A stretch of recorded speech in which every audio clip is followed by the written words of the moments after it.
Hello বন্ধুরা, আশা করি সকলে ভালো আছেন।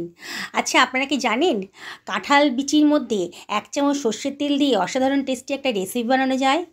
আপনারা শেষ পর্যন্ত ভিডিওটা দেখুন, আশা করি আপনাদের খুবই ভালো লাগবে। আর কত তাড়াতাড়ি কাঁঠালের বিচির খোসাগুলো ছাড়াতে পারবেন সেই পদ্ধতিও আজকে আমি আপনাদেরকে দেখিয়ে দিচ্ছি। এই জন্যে আমি কতগুলো কাঁঠালের দানা নিয়ে নিয়েছি, কাঁঠালের বিচি আর কি। এগুলো একটু শুকিয়ে গেছে, মানে আগের দিন রাত্রে খেয়েছিলাম, পরের দিনকে আমি এটা রান্না করছি। 1 টেবিল চামচ মতো সর্ষের তেলের ভেতর দিয়ে দিলাম, দিয়ে ভালো করে কাঁঠালের বিচির গায়ে সর্ষের তেলটা ভালো করে মাখিয়ে নিচ্ছি। কড়াই গরম করতে দিয়ে দিয়েছি, এটা লোহার কড়াই। এবারে ওই কাঁঠালের বিচিগুলো আমি এর ভেতর দিয়ে দিচ্ছি, দিয়ে এগুলোকে রোস্ট করে নেব। একটু নাড়াচাড়া করে এগুলোকে একটু ফ্রাই করে নিচ্ছি। গ্যাসের ফ্লেমটা কিন্তু হাইতেই রেখেছি। এবার একটা ঢাকা দিয়ে দেবো মিনিট 2-3 জন্যে। 2 মিনিট বাদে ঢাকাটা তুলে আবারও একটু নাড়াচাড়া করে দিচ্ছি। দেখুন বিচিগুলোর গায়ে একটু কালো কালো স্পট এসে গেছে। আবারও এটাকে ঢাকা দিয়ে রাখবো মিনিট 5-6 জন্যে। ঢাকা তুলে দিয়েছি। মিনিট 5-6 বাদে দেখুন কাঁঠালের বিচির খোসাগুলো কিন্তু বেশ ছেড়ে ছেড়ে আসছে বিচির গা থেকে। বেশ কালো কালো স্পটটা পার্মানেন্ট হয়ে উঠেছে। এবার এটাকে গ্যাসের ফ্লেমটা অফ করে আমি এগুলোকে ঠান্ডা করতে দেবো। এখন অনেকটা গরম আছে, এবার এটাকে সরিয়ে রাখছি। আমি প্রথমে 3খানা আলু নিয়ে নিয়েছি। আলু 3টে খোসা ছাড়িয়ে নিচ্ছি। আলুগুলো আগে থেকে ধুয়ে পরিষ্কার করে নিয়েছি। খোসাগুলো ছাড়ানো হয়ে গেছে। এবার আলুগুলোকে আমি ডুমু ডুমু করে কেটে নেব। খুব বেশি মোটাও করব না, আর খুব বেশি পাতলাও করব না। দেখুন আমি কীভাবে কাটছি। আপনাদের পছন্দের মতন আলু পরিমাণটা বাড়ানো কমানো করতে পারেন। দেখুন আলুগুলো সব কাটা হয়ে গেছে। আলুগুলোকে আমি একটু ভাপিয়ে নেব। আলুর ভেতরে অনেক স্টার্চ থাকে, তা ভাপিয়ে নিলে পরে স্টার্চের পরিমাণটা অনেকটাই কমে যাবে, আমার রান্নাটাও তাড়াতাড়ি হবে। 2খানা পেঁয়াজ নিয়ে নিয়েছি। পেঁয়াজের খোসাটা আমি ছাড়িয়ে নিচ্ছি। পেঁয়াজটাকে অর্ধেক করে কেটে ওপরে সাদা অংশটা কেটে বাদ দিয়ে দিলাম। এবার পেঁয়াজটাকে আমি কুচি কুচি করে কেটে নিচ্ছি। পেঁয়াজটা কাটা হয়ে গেছে, সরিয়ে রাখলাম। 1খানা মাঝারি সাইজের টমেটো নিয়ে নিয়েছি। টমেটোটাকে আগে থেকে ধুয়ে পরিষ্কার করে নিয়েছি। এবার টমেটোটাকে আমি কুচি কুচি করে কেটে নিচ্ছি। এখানে আমি 200 গ্রাম মতো চিংড়ি মাছ নিয়ে নিয়েছি, খোসা ছাড়িয়ে ধুয়ে পরিষ্কার করে নিয়েছিলাম। এখানে 1 চিমটে লবণ, 1 চিমটে হলুদের গুঁড়ো আর 1 চিমটে লঙ্কার গুঁড়ো দিয়ে চিংড়ি মাছটাকে ভালো করে মাখিয়ে নিলাম, নিয়ে সরিয়ে রাখছি। কাঁঠালের বিচিগুলো কিন্তু অনেকটা ঠান্ডা হয়ে গেছে দেখুন।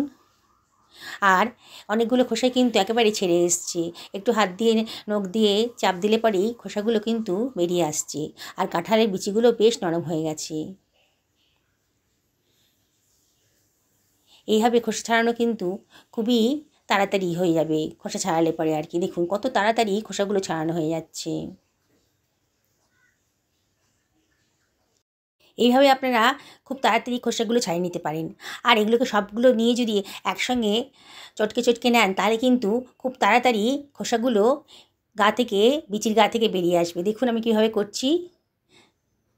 কতগুলো খোসা নিয়ে হাত দিয়ে চটকালে পরেই খোসাগুলো কিন্তু লুজ হয়ে যাচ্ছে, আর খোসাগুলো বিচির গা থেকে ছেড়ে আসছে।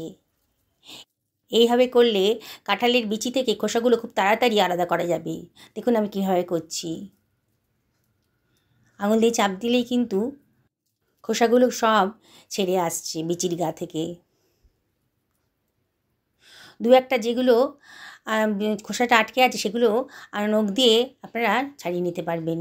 দেখলেন তো কত তাড়াতাড়ি আমার কাঁঠালের দানার বিচি থেকে খোসাগুলো আলাদা করে ফেলতে পারলাম। দেখুন এবার আমি বিচিগুলোকে কেটে নিচ্ছি। আমি মাঝখান দিয়ে চিড়ে নিচ্ছি। আপনারা যে কোনো শেপেই নিতে পারেন, আর একটু ছোটোও করতে পারেন, আবার গোটা গোটাও রান্না করতে পারেন। আমি এটাকে মাঝখান দিয়ে কেটে নিচ্ছি। বিচিগুলো কিন্তু একেবারে নরম হয়ে গেছে। 1 চামচ সর্ষের তেল দিয়ে দেখলেন তো কত সুবিধা হলো।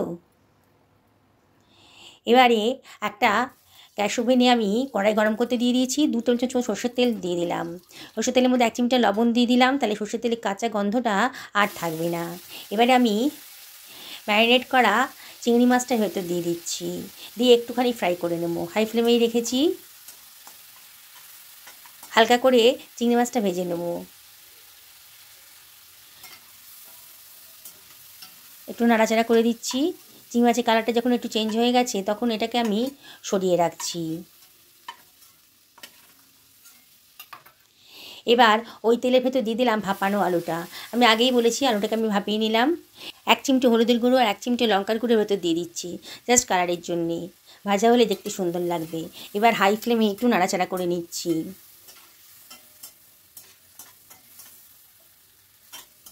একটু নাড়াচাড়া করে নিলাম।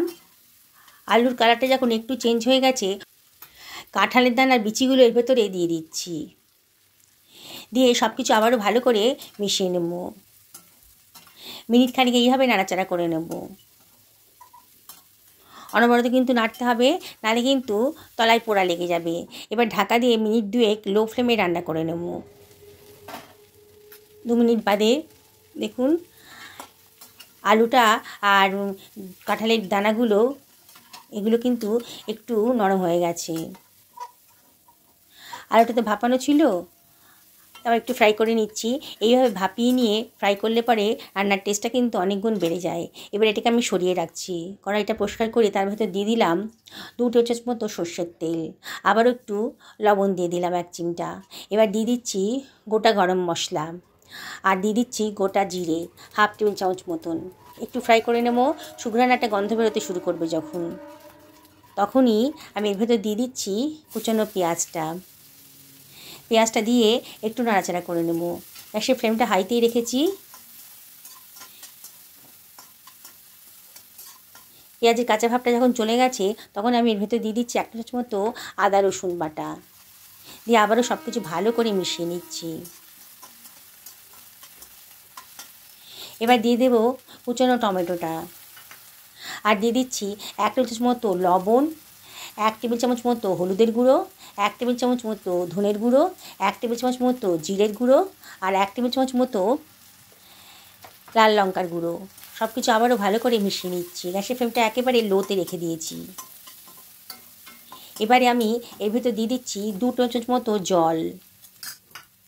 জলটা দিয়ে একটু কষিয়ে নেব, নাহলে কিন্তু মশলাটা পোড়া ধরে যাবে, তখন খেতে ভালো লাগবে না। জলটা দেওয়ার পর আরও 2 মিনিট ঢাকা দিয়ে লো ফ্লেমে রান্না করে নেব, তাহলে মশলাটা তাড়াতাড়ি কষানো হয়ে যাবে। 2 মিনিট বাদে ঢাকা তুলে দেখুন টমেটোটা কিন্তু একেবারে নরম হয়ে গেছে। আবার একটু নাড়াচাড়া করে দিচ্ছি।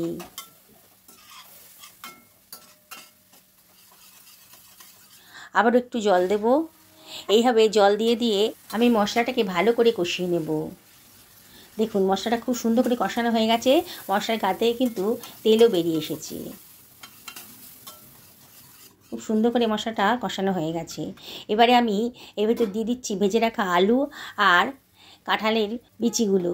দিয়ে আমি সব কিছু ভালো করে মিশিয়ে নিচ্ছি। আবারও মিনিট খানেক ভালো করে কষিয়ে নেব। যত ভালো করে কষাবেন রান্নার টেস্টটা কিন্তু ততই সুন্দর আসবে। বন্ধুরা রেসিপিটা যদি ভালো লাগে তাহলে লাইক শেয়ার কমেন্ট করতে কিন্তু ভুলবেন না। এবার আমি এর ভেতর দিয়ে দিচ্ছি গরম জল 1 বাটি মতন, যাতে আলু আর কাঁঠালের বিচিগুলো ভালো করে ডুবে যায়। দিয়ে আবারও সব কিছু ভালো করে মিশিয়ে নিচ্ছি।